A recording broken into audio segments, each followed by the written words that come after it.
आप सभी को जय मसीह की स्वागत है आपका हमारे YouTube चैनल पर, जिसका नाम है पवित्र वचन टीचिंग, जहां पर हम परमेश्वर के वचन को सीखते और समझते हैं। आज हम इस वीडियो के माध्यम से जानेंगे गुड फ्राइडे और ईस्टर संडे किस लिए मनाया जाता है। आज हम गुड फ्राइडे और ईस्टर संडे का असली अर्थ बाइबल के प्रकाशनों के द्वारा जानेंगे। तो इस वीडियो को स्टार्ट टू एंड पूरा देखना है आप सभी ने।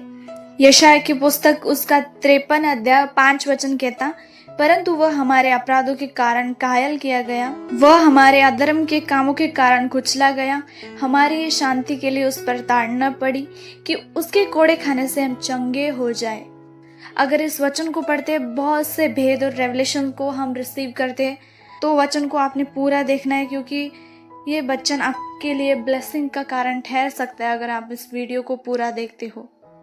प्रभु यीशु मसीह हमारे लिए घायल किया गया, उसको शारीरिक चोट पहुंचाई गई, उसको छेदा गया, उसके शरीर को छेदा गया, वो हमारे अधर्म के कामों के कारण कुचला गया। वो निर्दोष था, फिर भी हमारे अपराधों की वजह से उसको कुचला गया, ताकि हमारी जो सजा थी, जो हमें मिलने वाली थी, वो सजा उसने अपने ऊपर ले ली।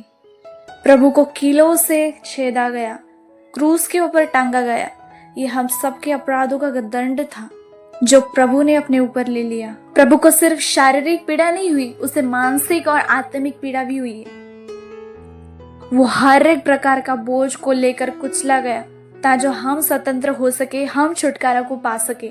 वचन कहता है हमारी शांति के लिए उस पर ताड़ना पड़ी, ताकि हम शांति में रह सके। उसने अशांति को सहा है, उसने कोड़ों की मार को सहा है, उसने कांटों वाले ताज को सहा है और कीलों के छिदने के द्वारा अपने शरीर को समर्पित किया है। इसलिए जो कोई व्यक्ति प्रभु पर विश्वास करता है, वे अशांति में कभी भी नहीं रह सकता, क्योंकि परमेश्वर ने जो हमारे लिए सहा है और जो बलिदान प्रभु ने हमारे लिए दिया है, जो अशांति को उसने हमारे लिए सहा है, वो इसलिए सहा है कि हम शांति में रह सके। एक बात मैं आपसे शेयर करना चाहती हूँ। एक लेडी, उसने प्रभु को जाना, उसने बपतिस्मा हुए 15 दिन हो चुके, उसने अपना एक्सपीरियंस शेयर किया। उसने कहा, मैं पहले बहुत अशांति में रहती थी, मेरा मन विचलित हुआ करता था, मुझे समझ नहीं आता था कि मैं क्या करूं, मैं किस तरह से जीवन व्यतीत करूं।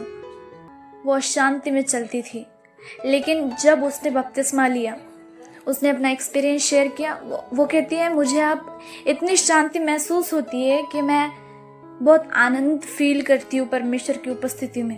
वचन भी ये कहता है कि जब तुम पानी से बपतिस्मा लोगे, तुम पवित्र आत्मा का दान प्राप्त करोगे। जब वो लेडी अशांति को फील करती है, वो लेडी अब आनंद को फील कर पा रही है। इसलिए जब यीशु नाम जिंदगी में आता है, तो रियल वाली शांति अपने हृदय में आती है। प्रभु कहता, जो मैं तुम्हें शांति देता हूँ, वो सोच और समझ से भी परे है, जो संसार तुम्हें नहीं दे सकता।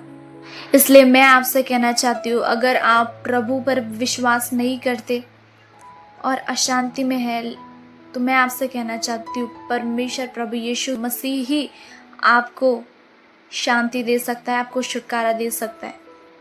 तो उस पर विश्वास रखें और वो आपको छुटकारा देगा, आपको हील करेगा, आपको डिलीवर करेगा। यीशु मसीह ने जो कोड़े खाया, उसके द्वारा हम चंगे होते हैं। और चंगाई सिर्फ शारीरिक रूप से नहीं, बल्कि मानसिक रूप से, आत्मिक रूप से, और हर एक प्रकार की चंगाई को प्रभु यीशु मसीह ने हमें दे दिया है। मैंने जिस लेडी की बात कही है, उस लेडी को कैंसर था, और वो लेडी कोई यंग लेडी नहीं थी, वो 70+ की लेडी है।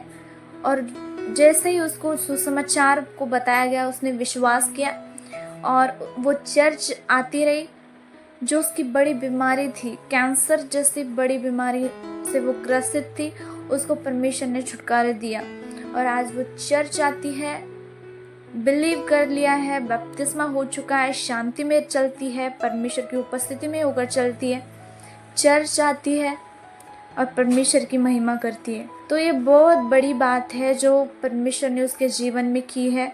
कैंसर को निकाला है, अशांति को निकाला है, डिप्रेशंस को निकाला है, और उसका लाइफ अभी सही तरीके से चल रहा है। जो उसको ये पता भी नहीं था उसके लाइफ में कभी शांति को वो देखेंगी, मतलब वो हमेशा अशांति में चलने वाली लेडी थी। उसने कभी भी ये आशा नहीं रखी थी कि मैं कभी अच्छी तरीके से लाइफ व्यतीत करूँगी, लेकिन परमेश्वर ने उसको वो लाइफ दी, उसको प्रेम किया, उससे उसको छुटकारा दिया।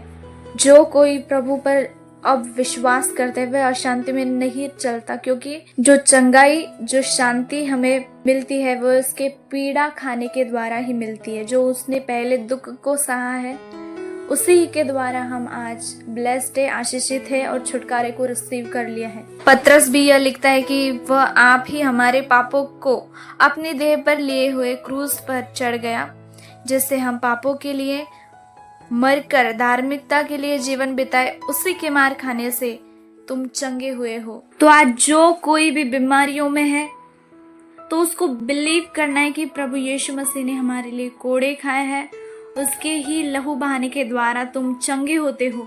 तो जो कोई इस पर विश्वास करता है वह जरूर छुटकारे को रिसीव करेगा, अपनी बीमारियों से आजादी को रिसीव करेगा और परमेश्वर के राज्य में प्रवेश करेगा।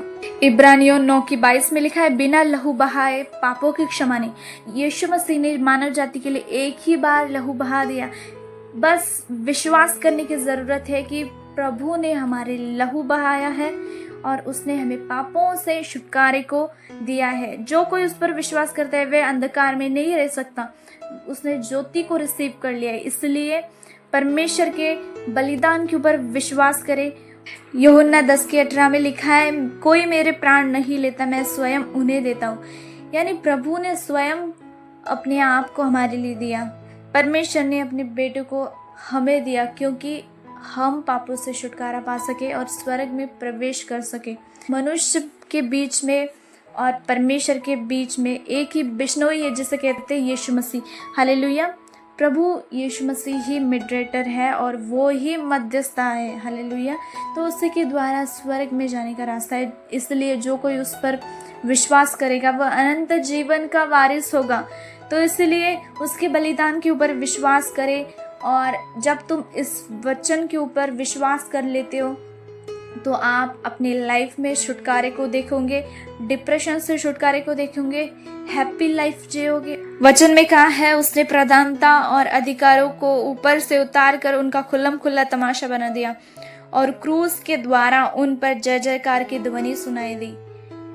ध्वनि किस लिए सुनाई दी? क्योंकि परमेश्वर ने जो प्रधानता है, यानी प्रधानता हम कैसे कहते हैं, शैतान की शक्तियों को, शैतान का खुल्लम खुल्ला तमाशा बना दिया।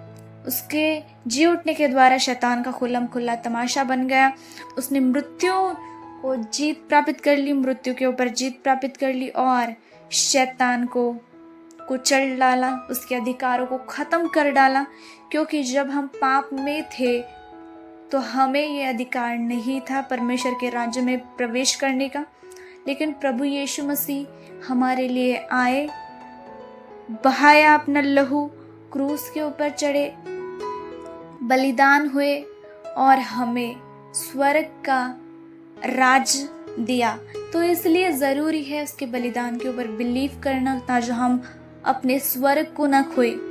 तो ज़रूरी है और बहुत ही इम्पोर्टेंट है, क्योंकि जगत की अगर सारी वस्तुएं हमें मिले और प्रभु परमेश्वर ना मिले तो क्या फ़ायदा? कुछ भी फ़ायदा नहीं है। लेकिन परमेश्वर के ऊपर बिलीव करना ही आपको स्वर्ग दे सकता है, ना कि आपके अदर वर्क। तो इसलिए मसीह के क्रूस पर जाने के दिन को हम गुड फ्राइडे कहते, गुड कहते, क्योंकि हमें पता है हमें कितनी बड़ी साल्वेशन मिली है। तो हमारा अब ये काम है कि दोष भावनाओं में नहीं जीना, डर में नहीं जीना, क्योंकि उसने हमारे लिए सब कुछ पूरा कर दिया है। मत्ती 28:6 में लिखा है, वह यहाँ नहीं है परंतु अपने वचन के अनुसार जी उठाए। आओ यह स्थान देखो जहाँ प्रभु पड़ा था। वचन कहता है, जब मरियम मगदली और दूसरी मरियम जब कब्र को देखने आए तब एक बड़ा भूकंप हुआ और प्रभु का एक स्वर्गदूत आया और कब्र के पास आकर जो पत्थर था लुढ़का दिया और उस पर बैठ गया। स्वर्गदूत ने मरियम मगदलिनी और दूसरी मरियम को कहा, जिसे तुम ढूंढ रहे हो वो यहाँ नहीं परंतु वचन के अनुसार जी उठाए। जैसे हमारे प्रभु यीशु मसीह ने मृत्यु को जीत प्राप्त कर ली, मृत्यु के ऊपर जीत प्राप्त कर ली, अब हमारा भी काम है उसके बलिदान के ऊपर विश्वास करके उस अधिकारों को समझना जो हमारे प्रभु यीशु मसीह के पास थे। आज मसीह लोग अधिकारों को नहीं समझते जो परमेश्वर ने हमें दिए हैं। जो कोई उसके ऊपर बिलीव करता है वह सचमुच चंगाई छुटकारे को रिसीव करता है। और इसलिए आज चर्चेस में बहुत बड़े बड़े काम होते हैं। परमेश्वर आज भी जी उठा है, इसका ये सबूत है कि वो आज भी काम करता है, क्योंकि वचन में कहा है उसके लहू बहाने से, उसके ही कोड़े खाने से तुम चंगे होते हो। तो जब हम ये विश्वास कर लेते हैं कि यीशु मसीह ने जो कोड़े हमारे लिए खाए वे हमारी चंगाई के लिए खाए, और जो व्यक्ति इसके ऊपर विश्वास करता है वह चंगाई को देखता है। और चर्चेस में ये हो रहा है और हमेशा होता रहेगा जब तक ये पृथ्वी टल नहीं जाती। परमेश्वर और भी बड़े बड़े काम अपने विश्वासियों के द्वारा, अपने दासों के द्वारा करता रहेगा, क्योंकि वो सच्चा परमेश्वर है, जीवित परमेश्वर है। वो मुर्दा परमेश्वर नहीं जो तुम्हारी प्रार्थनाओं को ना सुने, वह सबकी प्रार्थनाओं को सुनेगा और सबको आंसर्स देता है। जो कोई उसके वचन के ऊपर चलता है, जो कोई पवित्रता के साथ उसको ढूंढता है, और जो कोई प्रार्थना में होकर उसके धुन में लगा रहता है, वह सचमुच उनके जीवन में अद्भुत काम करता है। उसके प्रेम को जाने जो उसने हमसे किया है, जो कोई उसके प्रेम को पहचान जाता है, वह सचमुच अंधकार में नहीं परंतु ज्योति में चमकेगा। तो इस मैसेज के द्वारा मुझे पता है आपके जीवन में बहुत अच्छे काम होंगे। और जो विश्वास नहीं करते, जो कोई भी इस वीडियो को देख रहा है या बिलीवर नहीं है, तो सिर्फ विश्वास करें और देखें परमेश्वर आपके जीवन में ज़रूर अद्भुत काम करेंगे। और इस मैसेज के द्वारा परमेश्वर आप सभी को बहुत आशीष दे, और आप सभी को जय मसीह की। परमेश्वर आपको बहुत बहुत बहुत आशीष दे।